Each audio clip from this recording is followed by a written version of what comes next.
Hello guys. आज के video में मैं आपको बताने वाला हूं कि हम किसी व्हाट्सएप बटन को अपने वेबसाइट में कैसे डालते हैं। तो हम आपको अपने व्हाट्सएप बटन को अपनी जेंगो प्रोजेक्ट में डाल के दिखाएंगे। तो ठीक है, मैं स्टार्ट करता हूं। वैसे आप सेम इंस्ट्रक्शन को फॉलो करके आप किसी भी वेबसाइट में कर सकते हैं, क्योंकि जो भी मैं यहाँ वर्क करूँगा वो सिर्फ HTML होगा। तो मैं स्टार्ट करता हूँ। सबसे पहले हमारे पास कोई भी जेंगो का एक प्रोजेक्ट होना चाहिए। सो मेरे पास ऑलरेडी एक प्रोजेक्ट बना हुआ है जो डिपेंडेंट ड्रॉप डाउन का है। इसकी वीडियो लेक्चर मैंने पहले भी डाल के रखा है। तो मुझे सिर्फ क्या चाहिए, एक टेम्पलेट्स चाहिए, सिंपल सा टेम्पलेट्स। तो मैं यहाँ पे एक सिंपल सा टेम्पलेट्स क्रिएट कर लेता हूँ HTML का, और ये नाम दे देता हूँ व्हाट्सएप बटन। WhatsApp button.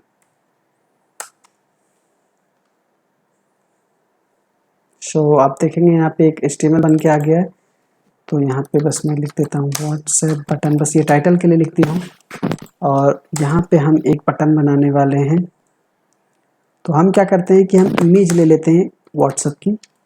ठीक है, तो हम कहीं पे यहाँ पे अभी एक स्टैटिक नाम की फाइल में यहाँ स्टोर करवाएंगे। तो आप ये भी देख पाएंगे कि मैं किसी भी इमेज को जेंगो में कैसे शो करवाता हूँ, उसकी लोकेशन कैसे सेट होती है। तो ठीक है, तो मैंने यहाँ इमेज एसआरसी डाल दिया है। मैं एक विड्थ फिक्स कर देता हूँ कि उसकी विड्थ क्या होगी।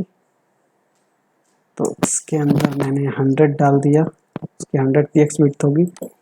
और मैं एक इमेज को डाल देता हूँ। उससे पहले मैं आपको बता देना चाहता हूँ कि कुछ भी स्टैटिक चीज़ें हो उसको उसका पाथ जो होता है बाय डिफ़ॉल्ट वो हमारे माई ऐप के अंदर स्टैटिक नाम के फ़ोल्डर से होता है। तो हम स्टैटिक नाम का एक फ़ोल्डर बना लेते हैं अपने एप्लीकेशन के अंदर, और यहाँ पे हम अपनी इमेज को डालेंगे। तो ठीक है, तो मैं क्या करता हूँ, यहाँ से एक व्हाट्सएप इमेज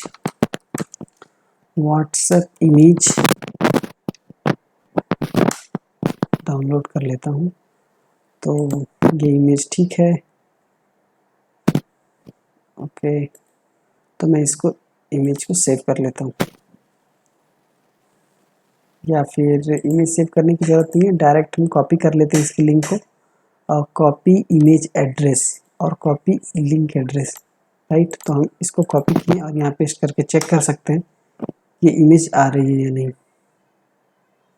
सो ओके, ये दूसरी वेबसाइट खुल गई, ठीक है।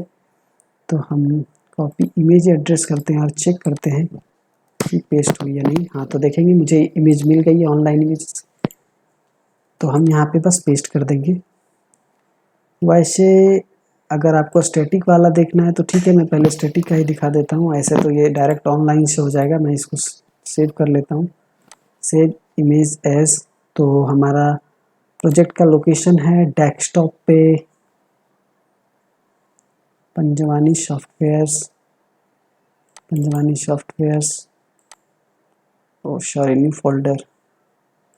फोल्डर के अंदर dependent drop down my app और स्टैटिक के अंदर। तो यहाँ पे हम इमेज को डाल देते हैं डायरेक्ट। तो इसका नाम सेव मैं करवा लेता हूँ JPG से, ओके। तो सेव करवा लिया मैंने। तो अब चेक कर लेते हैं कि वहाँ पे वो आया या नहीं इमेज। तो देखेंगे हमारी स्टैटिक फोल्डर है और यहाँ पे मेरा इमेज आ चुका है, व्हाट्सएप ऐप.image। तो हम क्या करेंगे, जैसे ही हम किसी स्टैटिक को डालें तो सबसे पहले अगर मुझे स्टैटिक के पाथ को चाहिए वेबसाइट्स में, तो हम क्या करेंगे, स्टैटिक को मुझे लोड करवाना पड़ता है, लोड स्टैटिक।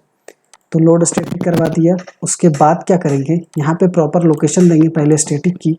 तो उसके लोकेशन के लिए हम डालेंगे कर्ली ब्रेसेस परसेंटेज और लिखेंगे स्टैटिक, इस तरह से। और यहाँ पे हम देंगे स्टैटिक के अंदर कोई फोल्डर होगा तो उसका फोल्डर का नाम, लेकिन डायरेक्ट इमेज है तो हम डायरेक्ट इमेज का नाम दे देंगे। तो हम यहाँ से इमेज की नाम कॉपी कर लेते हैं, कॉपी पाथ, ठीक है। तो मैंने कॉपी कर लिया पाथ को, और 1 मिनट रीनेम पे कर लेते हैं, रिफ्रैक्टर रीनेम, ओके। तो हमने इसको कॉपी कर लिया, कैंसल, और ये मैंने यहाँ पे पेस्ट कर दिया। तो इस तरह से आपको पता चल गया कि मैंने किस तरह से ये व्हाट्सएप की लोकेशन को सेट किया है जेंगो में। सॉरी, व्हाट्सएप की इमेज के लोकेशन को मैंने कैसे सेट किया है। तो इस तरह से हम स्टैटिक को लोड करवा देते हैं और इस तरह से हम इमेज की लोकेशन को डालते हैं जेंगो में। तो फिर हम क्या करते हैं, रन सर्वर करवा लेते हैं इसको देखने के लिए कि ये कहाँ पे है। हमने रन सर्वर तो करवा लिया है, लेकिन इस HTML को मैंने किसी व्यूज़ के फंक्शन से कनेक्ट नहीं करवाया है। तो हम सबसे पहले क्या करते हैं, एक फंक्शंस बना लेते हैं, def व्हाट्सअप बटन, और इस तरह से मैंने बना लिया। रिक्वेस्ट रिटर्न, सिर्फ मैं ये कनेक्शन बनाने के लिए कर रहा हूँ, रिटर्न रेंडर रिक्वेस्ट, और इस तरह से हमारे टेम्पलेट्स का नाम क्या है, व्हाट्सअप बटन। तो हम इसका नाम कॉपी कर लेते हैं, इसके लिए रीनेम करते हैं, रीनेम कॉपी, और यहाँ पे हम पेस्ट कर देंगे। ये बाय डिफ़ॉल्ट टेम्पलेट्स के ही फोल्डर को समझता है, इसलिए हम डायरेक्ट नाम डाल रहे हैं। वैसे यहाँ पे HTML की लोकेशंस होती है। तो बस हमारा सेट हो गया। और अगर हमने फंक्शन बनाया तो सबसे पहले मुझे URL भी बनाना पड़ेगा। तो urls.py हमारे प्रोजेक्ट फोल्डर के अंदर होता है। तो ये हमारा प्रोजेक्ट हो गया, यहाँ urls.py है, पहले से ये बना हुआ है एक, मैं इसको बस कॉपी पेस्ट कर दूंगा। इसका नाम बस मैं बटन रख देता हूँ, बटन स्लैश, और इस तरह से मेरे फंक्शन का नाम क्या था, व्हाट्सअप। सो मैं कॉपी कर लूँगा बिना टाइम वेस्ट किए। ये मैंने किया व्हाट्सअप बटन, और ये पेस्ट कर लिया। यहाँ पे मैंने डाल दिया नेम व्हाट्सअप बटन। तो यहाँ पे मुझे इंपोर्ट भी करना पड़ेगा फंक्शंस के नेम, तो मैंने इंपोर्ट भी कर लिया। आप देखेंगे ये यहाँ से रेड मार्क हट गई और ये रन हो गई। हम इसको रन करवा लेते हैं क्लिक करके। तो हमारा URL का नाम था बटन। सो हमने URL से कॉल कर लिया। तो देखेंगे यहाँ पे इमेज, एक ये व्हाट्सएप की इमेज आ गई। तो यहाँ मुझे कैसा बनाना है कि मैं क्लिक करूँ और मुझे ये अपने व्हाट्सएप की API की तरफ ले जाए, जहाँ से मैं डायरेक्टली चैट कर सकता हूँ। ओके, तो ठीक है, स्टार्ट करते हैं। कैसे करेंगे, सबसे पहले मैं बता दूँ कि ये मेरी हमारी एक सॉफ्टवेयर है जिसका नाम है पंजवानी सॉफ्टवेयर्स। यहाँ पे पहले से लगा हुआ है व्हाट्सएप बटन। तो ये भी बता देता हूँ, अगर मैं यहाँ आ गया हूँ तो ये सॉफ्टवेयर्स जो है, अगर आपको कोई प्रोजेक्ट आइडिया चाहिए, जैसे Python project, PHP project, Java project या .NET प्रोजेक्ट से रिलेटेड, तो आप यहाँ से आइडिया ले सकते हैं। या अगर आपको प्रोजेक्ट चाहिए तो हमारे पास ऑलरेडी प्रोजेक्ट भी हैं, तो आप हमसे कॉन्टेक्ट कर सकते हैं व्हाट्सएप के थ्रू या एनीथिंग्स। तो फिर देख लेते हैं कि ये कैसे मैंने यूज़ किया है। मैं इसको open link in new tab करता हूँ। तो आप देखेंगे यहाँ पे ये ओपन व्हाट्सएप के लिए ऑप्शन दे रहा है।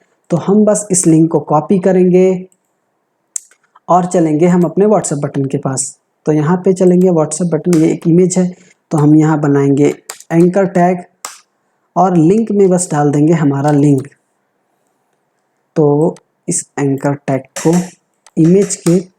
इमेज से लॉक कर देंगे, इमेज की दोनों तरफ से। ये एंकर टैग स्टार्ट हुआ और एंकर टैग क्लोज। और यहाँ पे HREF पे हम जो कॉपी करके लाए लिंक, उसको पेस्ट कर देंगे। तो हमने कॉपी करी व्हाट्सएप की लिंक, तो यहाँ पे व्हाट्सएप की लिंक आ गई। और आप देख सकते हैं यहाँ पे मेरा मोबाइल नंबर है, पर मोबाइल नंबर कंट्री कोड के साथ डालना है, तभी ये काम करता है। ठीक है, तो हम क्या करेंगे, यहाँ पे अपना मोबाइल नंबर डालेंगे। आप देख सकते हैं यहाँ पे मेरा मोबाइल नंबर है। पहले आपको कंट्री कोड डालना होगा, 91 से स्टार्ट होगा, +91 नहीं डालना है, डायरेक्ट 91 डालेंगे, क्योंकि इंडिया से हैं तो 91 डलेगा आपका कंट्री कोड। उसके बाद आप अपना मोबाइल नंबर डाल सकते हैं। तो यहाँ मैंने कंट्री कोड डाल दिया है और मोबाइल नंबर डाल दिया है। अब मैं देखता हूँ कि ये व्हाट्सएप बटन काम करता है या नहीं। ठीक है, तो ये वैसे कनेक्टेड है और ये रन भी है हमारे ब्राउज़र पे। तो बस चलेंगे हम अपनी वेबसाइट पे, और ये हमारी वेबसाइट है। और हमने अभी ये जो बटन के नाम से बनाई थी वही है, लोकल होस्ट। मैं सबको हटा देता हूँ, आप देख सकते हैं। मैं फिर से रिलोड करवा देता हूँ। तो आप देखेंगे यहाँ पे ये कर्सर बन के आ रहा है। इस पर जैसे ही क्लिक करेंगे तो ये यहीं पे रीलोड हो जाएगा बटन के लिए। तो देखेंगे ये हमारे ही व्हाट्सएप पे ले जा रहा है। अगर मैं इसको आपको दिखा दूँ ओपन व्हाट्सएप चैट के लिए, तो मैं क्लिक करूँगा और ये ओपन व्हाट्सएप चैट के लिए ले जाएगा। ये हमारी अगर मेरे कंप्यूटर में पहले से एप्लीकेशन हैं व्हाट्सएप के, तो उस एप्लीकेशन को खोलने की कोशिश करेगा। तो आप देख सकते हैं ये मेरे एप्लीकेशन को खोल रहा है। तो मैं इसको ठीक है, तो आपको पता चल ही गया कि ये मेरे एप्लीकेशन को ओपन कर रहा है और ये खोलने की कोशिश कर रहा है। तो हम इसे कट कर देते हैं। ओके, ये मैंने कट कर दिया, ये आप देख सकते हैं। तो अगर मान लीजिए कि मुझे अपनी वेबसाइट से दूसरे न्यू टैब पे ओपन करना है, तो उसके लिए भी हम क्या करते हैं कि हम यूज़ करते हैं टारगेट, और इसके अंदर डाल देते हैं _ब्लैंक। तो आप देख सकते हैं ये खुद से आ गया _ब्लैंक। और फिर अगर हम करेंगे तो क्या होगा कि अगर मैं बटन पे क्लिक करूँगा तो ये न्यू टैब में जाके खुलेगा। जैसे अभी ये सेम पे खुल गया था, सेम टैब में। अब अगर मैं क्लिक करूँगा तो ये न्यू टैब में जाके खुलेगा। तो आप देख सकते हैं ये न्यू टैब में जाके खुला। और फिर यहाँ से ओपन करके हम अपनी इस पे डायरेक्ट चैट पे बात कर सकते हैं। तो इस तरह से आप क्या कर सकते हैं कि किसी भी व्हाट्सएप की एपीआई पे कॉल करवा सकते हैं, अपनी वेबसाइट में उसके लिंक को ऐड कर सकते हैं, अपना मोबाइल नंबर डाल सकते हैं और आप अपनी व्हाट्सएप को अपने वेबसाइट से लिंक कर सकते हैं। सो आज के लिए इतना ही, फिर मिलते हैं नेक्स्ट वीडियो में। Till then keep learning and keep exploring. Thank you.